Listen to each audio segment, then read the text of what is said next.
Luana Trufelli, bem-vinda, bem-vindo ao TizãoCast, é um prazer estar com você aqui. Lembrando sempre, 1013.2, olha o QR Code aqui em cima. Conta como é que a gente te encontra nas mídias sociais. No meu Instagram, Luana Trufelli, e também no meu canal Luana Trufelli, que eu falo um pouquinho de aviação. Fala o que sobre aviação? Várias polêmicas, a verdade, como é que funciona, mas é um gentil muito querido. Você fala a verdade de forma carinhosa. Exatamente. Muito a gente bem. não bate, mas a gente aconselha. Tá certo, bota no caminho da luz. Isso. Nós vamos voar hoje de São Paulo para o Rio, você vai pilotar. Durante a subida a gente vai nivelar para os comissários trabalharem, que precisam trabalhar. Como você muito bem sabe, comissário é um ser humano forte, porque ele sobe montanhas, empurrando o carrinho, não é verdade? Principalmente nesse voo que fazer. Empurrando o carrinho, né? O carrinho, para ficar fortinho, a gente bate um papo e você decide fazer o nosso pouso em São Paulo. Pode ser? Legal. Novamente, bem-vindo, obrigado pela generosidade, eu pelo que carinho, agradeço. pelo seu tempo, pelo seu conhecimento, pela sua simpatia, você poder agregar na vida dos outros. Isso não tem preço. Que bom. Obrigado. Obrigada. Torre do Rio, bom dia, o Trufelli 123, alinhado na 20 da esquerda, pronto para decolagem. Pronta para decolagem. 1, 2, 3. Inicia a decolagem, o Trufelli 123. Comandante, podemos decolar? Podemos. Por favor. You have controls.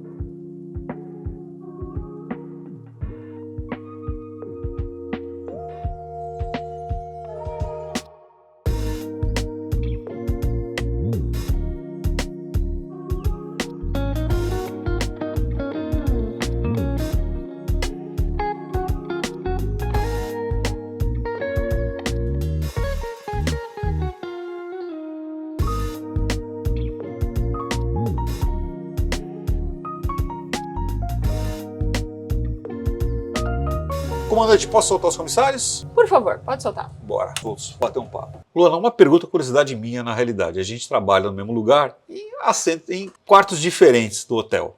Vamos dizer assim. Certo. Que hora mais chata que aviador toca esse aviso, chama os comissários de bordo. A gente tem, o pessoal não sabe, nós temos um botãozinho que toca lá atrás, uma luzinha diferente dos passageiros, e os comissários atendem e veem o tamanho do problema. Qual é a hora mais chata que o pessoal enche a paciência? No meio do serviço. A gente está hiper concentrado ali, tentando servir as pessoas no mínimo tempo possível, o mais rápido possível. E aquela hora que chama a gente, ping! Meu Deus, tem que voltar com o meu carrinho lá de novo, fazer a barreira para poder atender o cockpit. Explica uma coisa, curiosidade também, certo? Você está no serviço, lá no carrinho, você é outra pessoa e o terceiro comissário está lá longe. Como é que vocês se comunicam um com o outro? Sinais. Quais? Tipo uma história do cafezinho, sem açúcar, coisas assim, né? Mas é sempre um sinal. A gente aponta porque a gente quer, pega bem assim, delicadamente. Então vou contar uma da época da Varig, tá? A gente trabalhava junto com os comissários, né?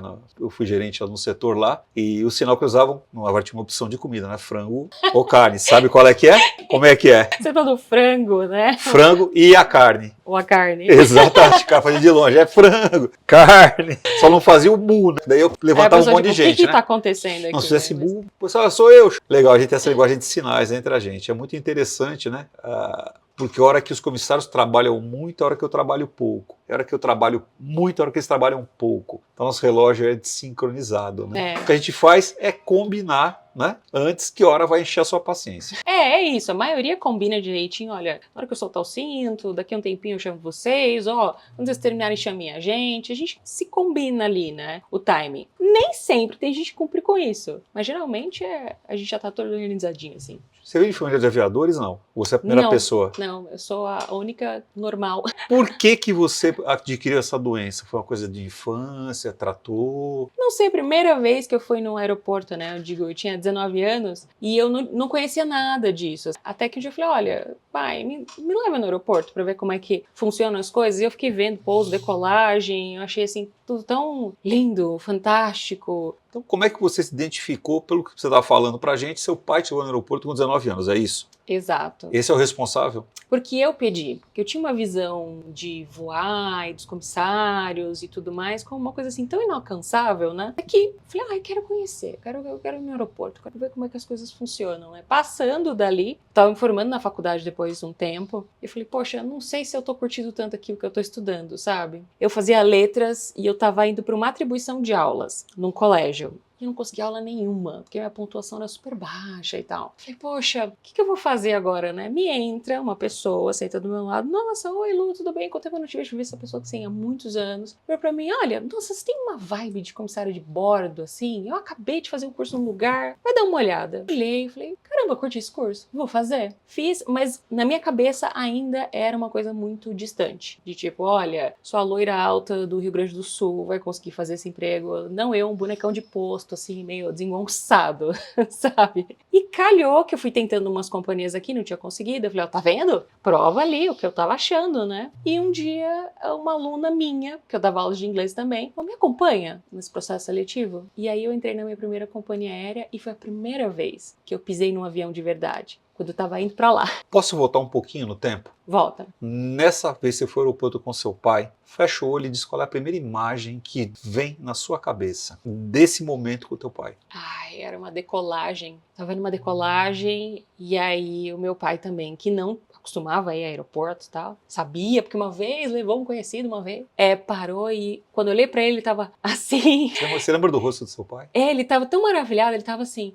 Foi uma coisa tão assim de, nossa, como é que pode um negócio desses? E eu lembro de estar olhando pra ele, olhar pra mim e ficar os dois com aquela cara de, rapaz, como é que pode um negócio desses, né? Isso que me fascina ainda no avião. E a voa. Exato. A gente brinca que o aviador é um ser humano que tem muita fé, né? Porque você pega um charuto de alumínio, agora material composto, enche de gente, bota querosene nas asas, taca fogo, sai correndo no negócio preto e fala, puxa, no fim que sobe. E sobe. Você falou que você é gaúcha? Não, eu sou paulista. Você é paulista? Paulistana Precisamente suzanense. de Suzano. Eu sou de Suzano. Muito bem. Oh, porra, muito bom dia, então. Legal. Você fez curso de comissária? Pode falar da escola aqui, não tem problema. Eu fiz no SEAB. Ah, no Nem SEAB. sei se essa escola existe ainda, faz tantos anos. Tantos anos é quanto? Mas, nossa, tantos anos. Eu acho que eu fiz o meu curso, olha, foi em 2007. Olha, eu posso dar uma sugestão? Pra gente Não continuar a vou falar de amizade? tempo. Não, não é isso não. É que vocês mais jovens, o comandante vai me deixar aqui, né? Quando vocês falam tanto tempo, são 5 anos, 3 anos, tanto tempo pra gente aqui, é 30, 40 anos, né? Mas 2007, eu já estava na Corinha, pra você ter ideia. Então, quando você fala isso, me dá uma tristeza no coração, assim? me dá uma mágoa. E a segunda mágoa que eu tenho, sabe qual é? Eu encontro alguém no aeroporto e falo, pô, seu nome, você é o filho do fulano? Não, eu sou o neto dele. Aí você fala assim, ai, que coisa ruim, conheci seu pai. Ele, Eu tenho esse choque mais ou menos quando eu tô voando com alguém que nasceu nos anos 2000. Eu falo, como? Não, foi ontem. Não é possível, não passou tão rápido assim.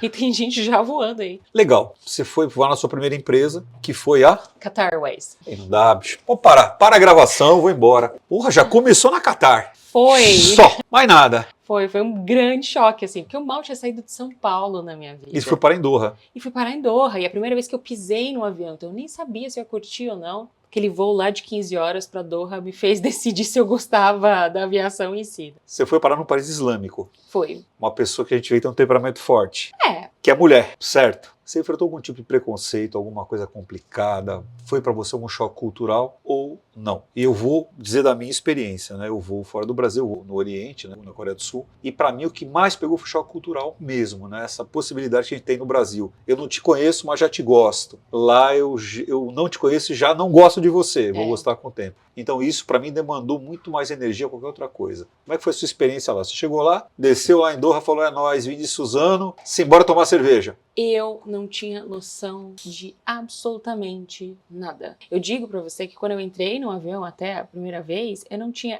Sabe aquele passageiro que fica tentando abrir a porta? Sei. Eu fui essa pessoa. Aquela porta sanfonada, eu fiquei assim, peraí, como é que abre isso? Nem isso eu sabia como funcionava direito. Então imagina, chegar num país islâmico, não conhecia praticamente nada da cultura, nunca tinha saído da casa dos meus pais. Então foi tudo muito chocante, mas ao mesmo tempo eu tava numa vibe muito legal de eu quero aprender tudo sobre tudo e ver tudo. Então foi legal também de uma maneira assim, mas eu não sei se eu faria isso de novo agora, por exemplo, sabe? Eu acho que com aquela minha idade ali e aquela sede de conhecer coisas novas, talvez fosse melhor. Mais legal. Conhecer o mundo é maravilhoso. Você foi com 20 anos de idade, né, minha filha? Que eu só conheço quarto de hotel, cama e eu faço a janta do bebê. Conhece? Não. Ou eu tô dormindo, ou eu tô comendo, eu tô no banheiro. 3 coisas que eu tô fazendo fora do avião. É fácil. A aviação de agora, ela é assim, com certeza. Lá fora, ainda você tem a oportunidade de ter um pernoite mais longo, passear, conhecer lugares, né? Na minha época ainda muito mais, na época eu ficava 3 dias inativo na Irlanda, assim, passeando, É sabe? lenda. Mas agora não, que isso? Você dorme, acorda e é nóis, bora trabalhar. Então a parte mais legal foi fazer o turismo Foi. pelo mundo. E a parte menos legal? Ficar longe da minha família foi muito difícil pra mim, assim, porque eu era muito, assim, junta com eles, né? A gente fazia tudo muito junto, tal. Então eu fiquei meio sem norte no início. Mas, peraí, quando é que eu vou no mercado? Quando é que eu faço isso? Quando é que eu faço aquilo? Não é o ritmo da minha família, eu tô só morando eu com mais 2 pessoas que nunca viram na minha vida. Então acho que a parte da família foi o que mais pesou. Voltando no tempo, faria de novo. Com certeza. Então foi uma experiência útil. Claro que foi. Foi maneiro, foi Isso me legal. moldou a ser a pessoa que eu sou hoje. Seria uma pessoa completamente diferente se não tivesse tido essas experiências na minha vida. Conviver com outras culturas dá pra gente a dimensão que o mundo é muito maior que a casa da gente, né? Com certeza. Você esquece um pouco essa coisa do porque eu quero, porque eu faço assim. Porque você começa a entender que outros lugares fazem de maneira diferente, você vai ter outras culturas para respeitar, você pode até não concordar com elas, mas você precisa respeitá-las, sabe? Fazer a gente morar em outros lugares e voar para outros lugares molda a gente nisso, a gente fica um pouco mais tolerante, eu chego a dizer. Bom, sobreviveu ao Al-Bakr e depois você foi pra onde? Depois eu fui para Etihad. Muito legal, caiu do lado ali. Bem isso. Peguei um dia, do lado. numa folga, fui, fiz o meu processo seletivo e voltei. Saiu de Doha, foi pra Abu Dhabi. Bem isso, 40 minutos de voo. Gostou mais de que lugar? Com certeza mais de Abu Dhabi. Por quê? Abu Dhabi ele é mais aberto, assim, né? Você tem muito mais estrangeiro vivendo, então ele se molda um pouco mais as pessoas que vêm de fora. Doha já era muito restrita, assim, sabe? Eu tinha que andar com o ombro coberto, evitar de andar sozinha na rua, né? Não porque o lugar seja perigoso em si, mas uma mulher andando sozinha já era um convite, sabe? Então já Abu Dhabi não, fazia tudo tranquilamente na cidade. Ocidentalizado, né? Mais perto da nossa cultura. Sim, sim. Hoje em dia ainda mais. Vou perguntar uma coisa, e agora curiosidade masculina, tá? Você como mulher nesses lugares, você se sentiu diferente, foi tratada diferente? Do seu aspecto cultural, que a gente respeita, a gente entende que é a maneira que se existe há muito tempo, como funciona a sociedade deles, no momento que a gente vai para lá, você se adapta a essa regra, mas você se sentiu algum momento assim desconfortável? Falou, puta mano, isso não é pra mim não, velho. Várias vezes. Pra você ter uma ideia, o meu primeiro contrato, por exigência ali, ó, nos 5 primeiros anos eu não podia me casar. Eles decidiam até por isso. O que é uma coisa certa. Eu concordo Não esperada. plenamente. Vai daí pra frente. E já era um negócio que era uma regra específica para mulheres. E eu fiquei assim, ué, por que? Então a gente tinha sempre uma camada mais de regras ali pra seguir. Por sabe? ser mulher, pelo Por fato de ser mulher. É. Por exemplo, tinha uma regra que a gente não podia, ninguém que fosse da minha família, podia ser só meu pai ou meu irmão, tinha que me deixar na porta da companhia aérea quando eu começar. Entendo. Porque uma mulher não pode pegar um carro ali, um táxi com outro homem que ela não conheça. Como assim, né? Então eu fui enfrentando essas coisinhas pequenas, eu falava, gente, mas não tem nada a ver isso, né? Se eu tiver minha filha lá no interior de Suzano, virar para você e falar, pô, dá um conselho para ela. Ela tá pensando em expatriar e voar lá para aqueles lados. Que conselho você dava? Vai, depois resolve quando chegar lá, sabe? Vai, não pensa muito, não carrega nada com você, assim, só sabe o necessário e vai, mergulha, sabe? A graça tá nisso, assim, de a gente fazer as coisas e não se arrepender do que a gente não fez, sabe? Entendeu? Falaria assim, vai, ia dar uma força. Legal, saiu da Etihad e foi pra... Daí eu voltei pro Brasil. Aí voltou ao Brasil, Aí eu largou, voltei não pro quis Brasil. publicar expatriar mais, falou que era mais não. Mas você sabe que foi um pouco disso? Eu falei assim, chega, eu tô há muito tempo fora. Há muito tempo.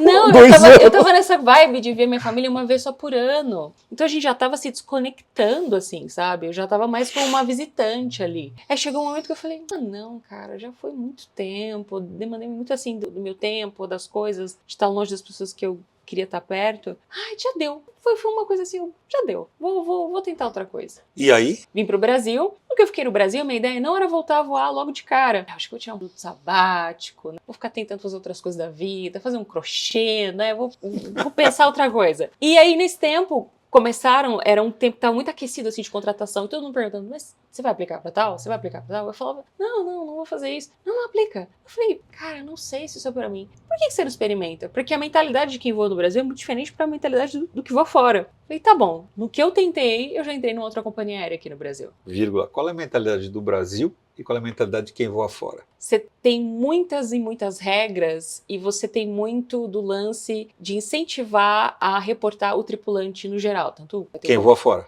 Quem voa fora. Você tem isso. Você tem uma ideia, eles tinham metas ali de quantos reportes eles tinham que ter por mês. Se eles não batessem essa meta, a chefia chamava eles e falava, olha, vocês estão reportando pouco, o que está acontecendo? Todo voo de vocês é bom? Né? Diferente quando você está aqui no Brasil, você não tem esse incentivo de, olha, fica vendo lá o que o coleguinha está fazendo. Acho que está na hora de reportar. E outra coisa que é muito legal aqui também, dá para conversar. A gente consegue conversar com o seu chefe, a gente consegue conversar com o seu comandante. A gente tem um power distance gigante lá nisso. Coisa que aqui a gente já não tem. Eu consigo conversar de igual para igual. Quando a gente tá no cockpit. Lá, não. Eles praticamente não olhavam pra gente, né? Era um negócio meio tipo, traz um café aí, sabe? Então, a mentalidade de lá, as pessoas não estão trabalhando em conjunto, sabe? Elas estão só ali olhando delas e vendo se o coleguinha tá fazendo uma coisa errada. Vou fazer a pergunta cruel agora. Agora você pode me chutar. Eu acho isso muito legal, como você falou. Eu acho que são características culturais, principalmente, né? O latino é um povo muito mais vivo, no sentido não negativo da palavra, vivo no sentido mais alegre, mais curtir. Só que aí você faz o comparativo, né? A Qatar, e agora eu vou puxar um pouquinho o lado para a empresa que eu trabalho, a Qatar é a segunda melhor empresa do mundo, a primeira foi a Korean. Dentro desse universo, você falou com o Paulo disse, esse grande controle grande, ela entrega um produto primoroso. E aí eu não estou falando complexo de cachorro, não. O produto que a Qatar entrega, que a Emirates entrega, que a Korean entrega, a Singapura entrega, são produtos primorosos mesmo.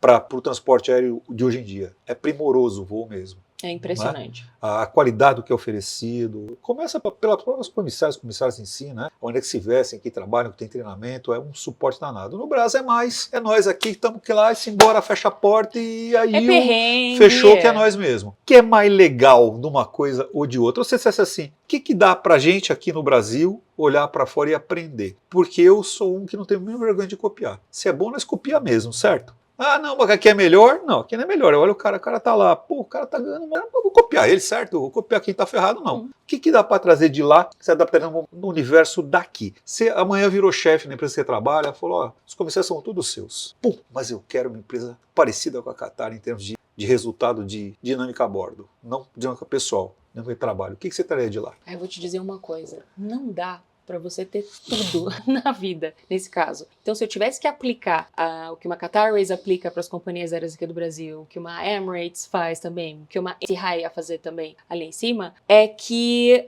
ia tirar um pouco dessa humanidade dos funcionários. Então, eu ia ter que escolher entre uma coisa ou outra. Porque o que acontece nessas companhias? Você vai ter... sei lá, aqui a gente tem 3 performance managers, vamos dizer ali, né? Que seria o seu chefe ali do voo. No máximo, você está falando de 2.500 comissários, né?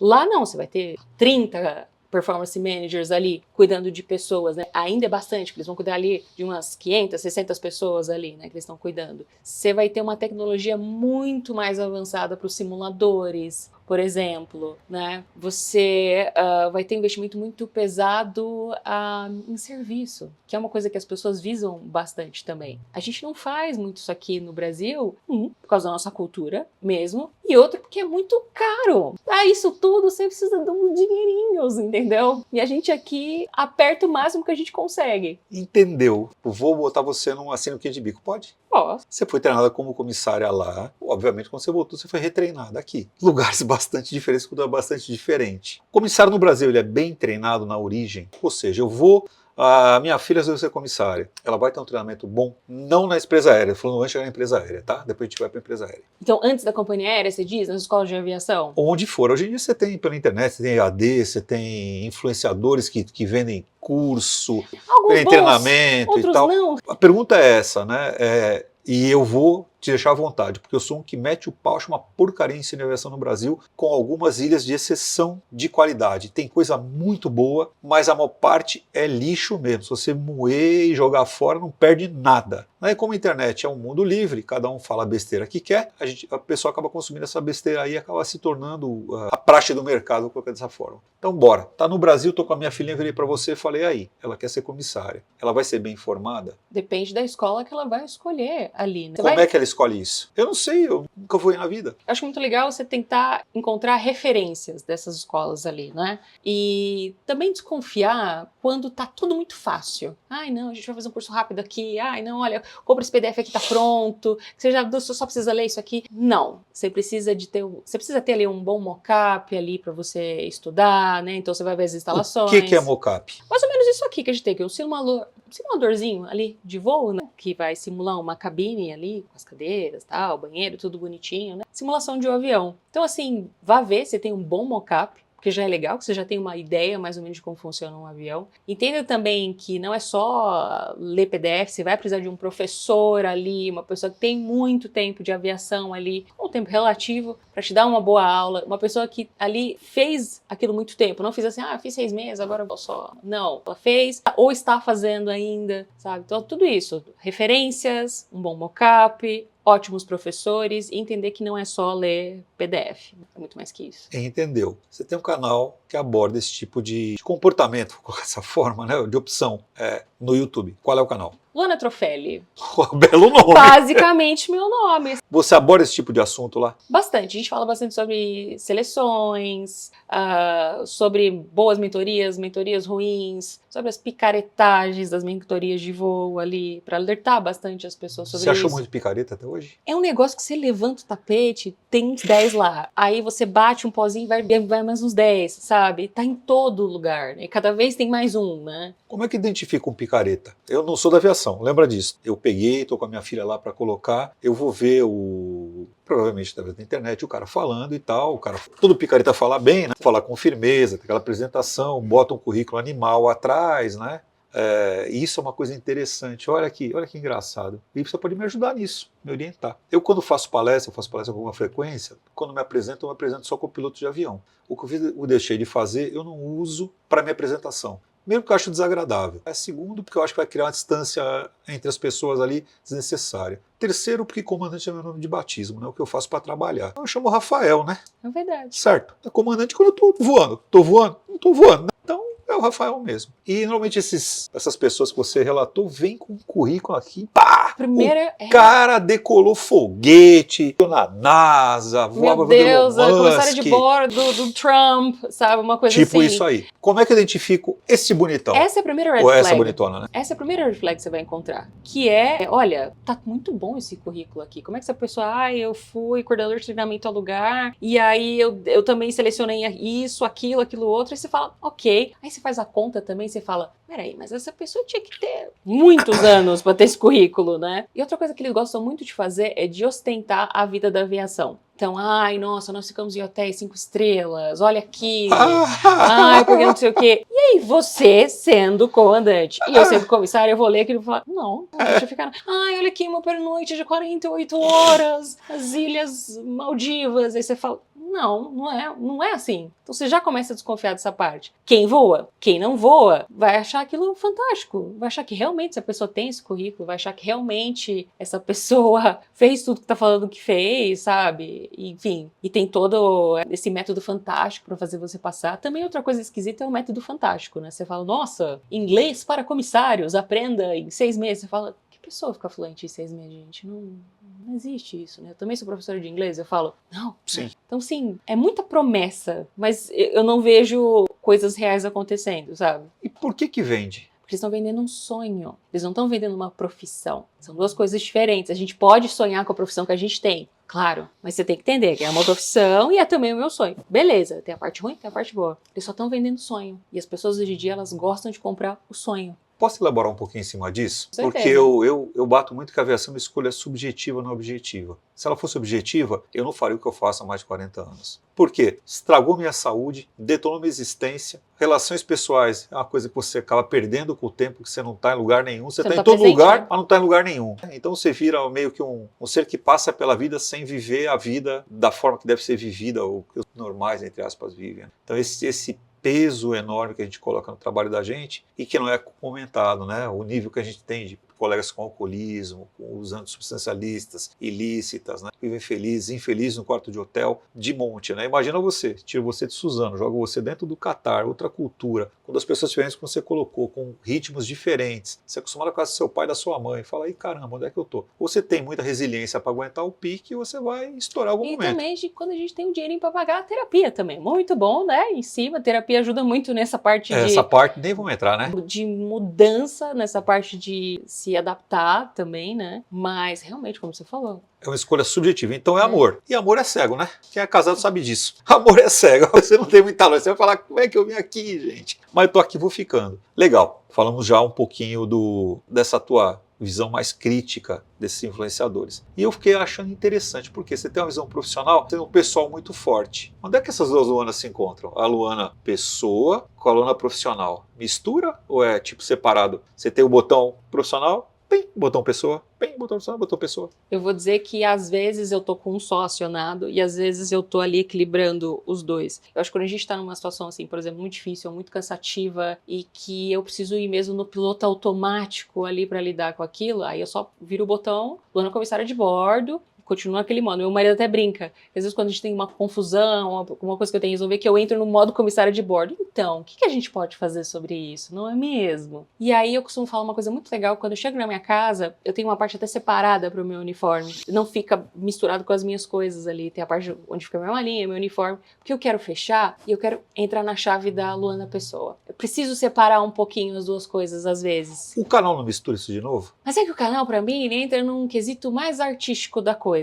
De tipo, olha, eu vou te mostrar de uma maneira, a minha visão, com a minha edição, de como isso funciona. Então eu tô naquela parte gostosa do escrever, de lembrar de coisas boas ou de ruins, né? Diferente de quando você tá na ação mesmo, né? Qual foi a maior treta que você arrumou no canal? No meu primeiro vídeo eu ganhei o processo já. Foi? Pode falar, é lógico. Não, a gente pode falar agora isso já tá resolvido. Espero que sim, né? Porque eu não sei se a pessoa vai ter a ideia de fazer outra coisa de novo. Mas eu no meu primeiro vídeo, eu derrubo a história de um falso comissário ali da Etihad, que ele era um aluno de sucesso de uma certa mentora. Você vai fazer uma propaganda? Mas ele voava na Etihad mesmo? Ele nem existia. Ah, era fake? Era fake.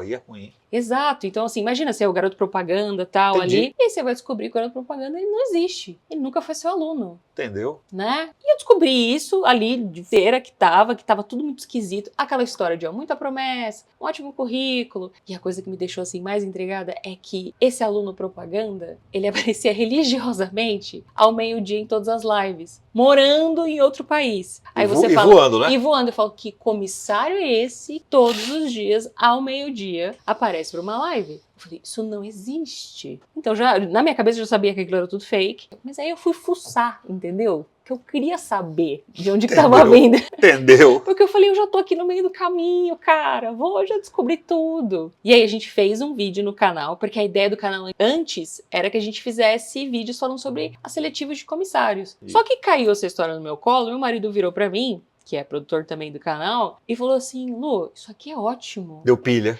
Conta essa história, isso aqui tá... Gente, tá maravilhoso Você isso já aqui. com a faca na boca, ele só empurrou, falou, esfaqueia. Ele falou, é isso, vamos. E escrevi um roteiro, a gente leu outra vez, falou, cara, isso aqui tá muito bom, vamos gravar. Nunca tinha gravado na minha vida. Nunca tinha olhado pra uma câmera. E aí entrei num ponto de falar, mas eu não vou conseguir gravar esse vídeo, isso aqui vai ser horroroso. Minha nossa, mas, ó, quanto corte que vai sair daqui. Foi um sucesso. Foi assim, estrondoso. Acho que a gente alcançou, juntando os dois vídeos, porque eu tive que publicar de novo Sim. e tal, umas 50 mil visualizações assim pro primeiro vídeo do canal. Bom, aí se você foi processada. Provavelmente essa influenciadora não gostou muito do seu conteúdo. Eu acho que ela ficou ligeiramente chateada, né? Não conheço Lari pessoalmente, vou chamar de Lari. Mas primeiro eu recebi lá, como é que a gente fala? Notificação extrajudicial. Isso, recebi a notificação, aí li, aí eu falei, acho que devo procurar o advogado agora, né? Procurei o advogado, que é amicíssimo meu, ele leu e falou, Lu, por enquanto é só um blefe. Eu fui esperta. Depois os canais, os vídeos do canal, eles foram derrubados, porque ela entrou com direitos autorais no canal, porque dizia que eu usava a imagem dela e tal. Aí tive que provar lá pro YouTube, pra pegar os meus vídeos de volta, foi toda aquela coisa chata. Só que aí ela tentou entregar essa notificação por vários meios. Foi parar até na casa dos meus pais, sabe? E aí, por fim, ela realmente entrou com o processo, tanto com o civil quanto o criminal. Perdeu? Perdeu. Os dois? depois? 2 vezes. Perdeu, recorreu e perdeu de novo. Aham. E continua trabalhando ela? Continua lá divulgando seus cursos e tal, né? Maravilha. Pois é, tá aí, tem gente comprando o curso dela ainda, né? Quem sou eu pra julgar a pessoa que quer comprar esse curso, né? Mas eu não compraria. E aí a gente bebe, né? Exato, Aí tá bebe. lá. Assim, o que me dá um pouco de conforto é que talvez essa pessoa não tente fazer isso de novo, sabe? Essa Entendi. pessoa Fica pense assustado. 2 vezes antes de, sei lá, divulgar um aluno que ela não conhece, vamos dizer assim. Essa foi sua maior treta. Foi. Ah, e teve também mais uma que eu tava falando sobre todo dia ela querendo caçar um problema. Fala, conta pra nós. Não, eu Quero imagens. falei de um outro mentor famoso que a gente tem aqui da aviação. E aí eu criei um personagem baseado em vários mentores, não só esse, né? E aí eu criei toda essa história em cima, fiz um vídeo, que era um vídeo mais para alertar as pessoas das red flags que tem esses mentores, que às vezes eles não são o que eles estão falando. Ah, eu coordenei tal, é aquilo, trouxe o papa no voo, não sei o quê. Às vezes não é. Que quem que vai checar o currículo das pessoas hoje em dia, né? Nem tem, às vezes o currículo do cara tem 30 anos atrás aí. nem tem Exato, não tem como eu ligar pra companheira e falar, vem cá, o fulano foi mesmo o coordenador de treinamento? Não sei, hein? Não tem como a gente fazer isso. como. E deu treta com esse aí também. Ele ficou irritado, né? Eu levei uma ondinha aí de hate e tal, mas ficou quieto. Foi uma mini treta. É, porque era um personagem, a gente nem tava falando dele, né? E eu não entendi porque ele pegou ar. O cara comprou pra ele, botou Exato, a cabeça e momento falou, nenhum eu. a gente falou. Ele se apontou pra ele mesmo. Foi um Falou, negócio sou que eu eu falei, aí. mas a gente não tá falando de você, né? Mas pegou ar, ficou chateado e tal. Isso foram as duas coisas piores. E o momento mais legal do seu canal? Eu amo quando as pessoas vêm falar pra mim que Pega um. uma pessoa... Um momento. Um comissário da Varig virou pra mim e falou, O olha... da Varig nós agradece. Não, que isso, né? Ele me falou que fazia muito tempo que ele não via alguém falar de uma maneira tão real sobre a aviação, mas também ser muito respeitosa com isso. E foi uma coisa que me pegou, porque eu não quero passar a ideia de que é um emprego horrível e que você tem vários problemas e que isso vai acabar com a tua vida. Não. Mas eu também não quero passar a ideia de que é a coisa mais maravilhosa do mundo. Então, como é que você chega nessa linha ali, né? Respeitando a profissão em si. E eu consegui, aí foi uma hora que eu falei, pô, fiquei honrada mesmo de ouvir isso, sabe? Então define a aviação pra mim. A aviação é uma cachaça, tô brincando, é uma piada velha de tripulantes, assim. A aviação, ela é a coisa mais fantástica que você consegue viver na sua vida. Isso que eu costumo dizer. Mas isso não significa que não vai ser dolorido, não vai significar que você vai perder muita coisa no caminho. Mas aí quando você tá aqui em cima e vê o sol nascendo, você fala, tá, entendi. Era aqui que eu tinha que ficar, sabe? É engraçado, sabe por quê? Quando você fala assim, eu vejo uma pessoa muito emotiva, muito sensível falando. Mas você, por outro lado, você é uma pessoa muito dura, né? Eu acho que Muito firme. Dura colocado no sentido firme. Então é uma pessoa muito firme. E são opostos, né? São dois lados diferentes da mesma pessoa. Extremamente diferentes, né? E você vê, você falando do influenciador, você fala de uma forma muito firme. E você fala do pôr do sol, no nascer do sol, teu olho já brilha de uma outra forma. Foi isso que te pegou na aviação? Foi o olhinho brilhando, foi o barulhinho de decolagem. Foi um negócio que coisa fantástica. E é um negócio que me deixa besta ainda, de você entender. Meu Deus do céu, olha aqui esse bichão aqui pesado, aqui em cima, levando um monte de gente com o olhinho brilhando também, com a cara na janelinha ali. Você fala, ó, coisa fantástica. Essa coisa de encurtar os caminhos, gente. Você tá em 3h30, você tá em Manaus, sei lá. Pra ficar legal, qual foi o lugar mais maneiro que você foi na tua história aviatória? Então você tá pedindo pra mãe escolher o filho que ela ama mais. Qual é o lugar mais legal que você foi? Porque eu tenho, tipo, o aeroporto, o pessoal pergunta sempre, qual lugar você gosta mais de ir? Eu falo antes, eu gosto muito do Alasca, do aeroporto, de operar no Alasca e tal, e da cidade em si eu gosto muito. Qual é o lugar mais legal que você foi? Eu vou dizer que eu amo Seul. Eu amo Seul. Foram os momentos mais legais que eu já passei em pernoite. Os são animadíssimos. Eu amava muito verão na Europa. Então, se eu tivesse, sei lá, um Munich no verão, era a coisa mais fantástica, né? A beleza, os cheiros e tudo mais. Então, eu digo assim, vai, Europa no verão e Seul pra me divertir. E o pior? Amava. O pior? Polêmica. Cara, tinha uns destinos do Paquistão que eram muito difíceis de enfrentar. Tinha uns destinos do Paquistão que a gente falava, é isso, né? Tamo que trabalhar. Se não trabalha, não tem dinheiro. Mas muito difícil. O melhor passageiro pra lidar? O que dorme... Não, tô brincando. É eu! Não, cara, eu acho que o passageiro mais difícil é aquele que quer questionar regras óbvias. Por que eu preciso colocar o cinto? Meu amor, sempre precisou. Coloca, sabe?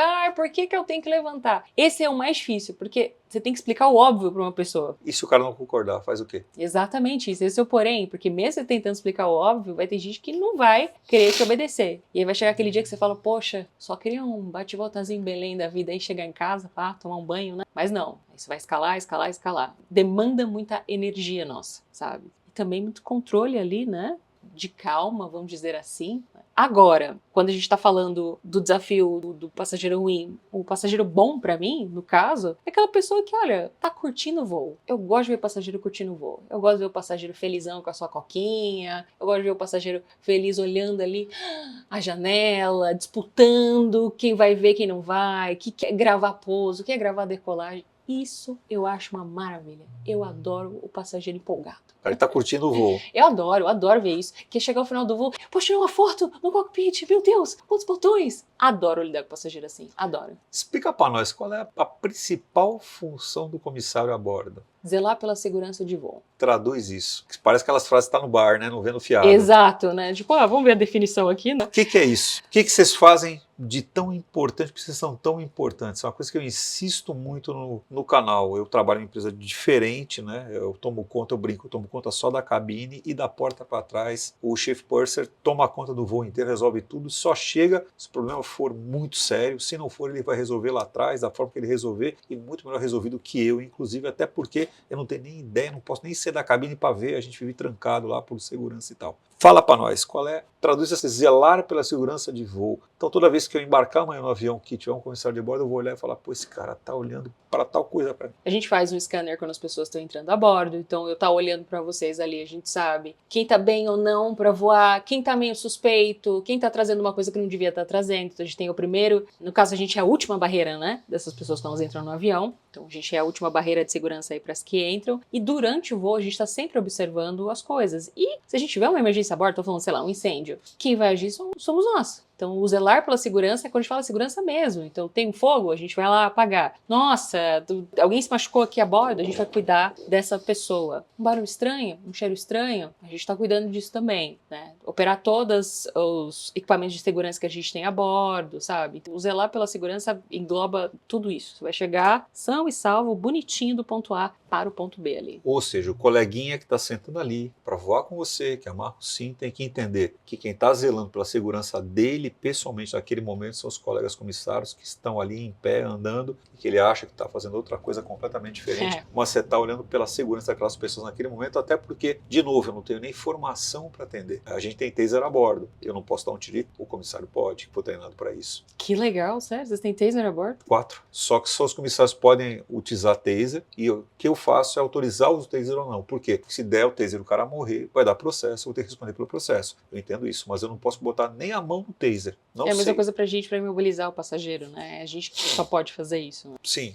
Então, eu nem sei como é que funciona, que eu te falei, minha aviação é tudo muito bem treinado, e fora então é muito mais bem treinado ainda, né? A gente tem checklist para tudo, para dar um cuspe, tem 18 checklists, e como você falou, é muito verticalizado dentro do avião. Você voa de voo na Qatar, né? Tem o chefe, o subchefe, o chefe do chefe, a avó do chefe, a mãe do chefe a bordo, 2 tias do chefe lá, então tudo funciona de forma muito verticalizada, é um tipo reloginho suíço mesmo. Pretende voar até quando? Que pergunta, né? Eu sempre coloquei um ponto de até onde eu ia, mas eu sempre passava. Aquele ponto flexível. Exato. Não, vou fazer mais uns 3 anos, tá? Ela 15 anos depois voando. Não consigo dizer, eu acho que talvez mais uns 5 anos de voo aí. Eu também sinto que eu preciso estar mais tempo com a minha família agora, sabe? Então eu acho que talvez ficar em terra seja mais legal. Nunca tentei, tô há anos ali, né, sem fazer isso. Então, engraçado, né? Você fala de família, e para quem voa, família é um negócio que você falou muito bem. O vínculo acaba se diluindo em algum momento pela própria dinâmica do trabalho, né? Mas assim, por um lado, obviamente você teve o tempo da sua vida ali, voando e conhecendo os lugares do mundo. Pelo outro lado, você perdeu muita coisa. Você perdeu o aniversário, você perdeu o fulano que nasceu, você perdeu não sei o quê. Você vai perdendo esses momentos e as pessoas vão se acostumando a não ter você por perto. Então chega um ponto que você fala, tá bom isso aqui pra mim agora? Sei lá, todo um ciclo na vida da gente, né, de mudar. Mas é isso, talvez uns 5 anos, corta pra mim daqui uns 10, mas 5. Vamos nessa descida então? Vamos?